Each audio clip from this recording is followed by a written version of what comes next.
E aí, galerinha, que é o Rodolfo Costelinha. E hoje vou ensinar vocês como fazer uma beliche, certo? E uma mesa de sinuca. Então, bora pro vídeo. Eita, caramba, vou ter que dormir.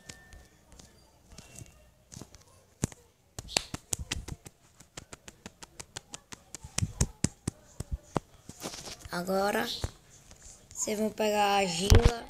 Tá, 1, 2, 3. Vou pegar a cama que tá embaixo. Vou fazendo assim. Aí, deita aqui. Pegar a escada.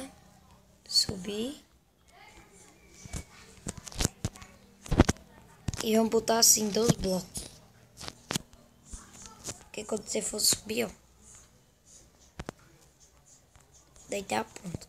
Agora aqui é a mesa de sinuca. Pega o alçapão e fica assim.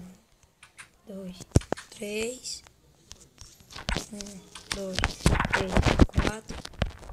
1, 2, 3.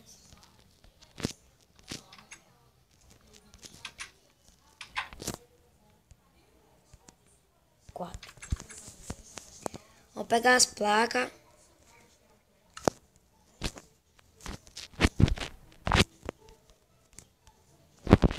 Era a escada. Aí não, você não bota o nome. Tem que botar ela reta. Vamos botar carpete no chão. E em cima também. Caramba.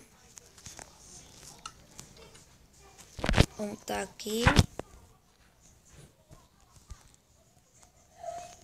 E aqui em cima.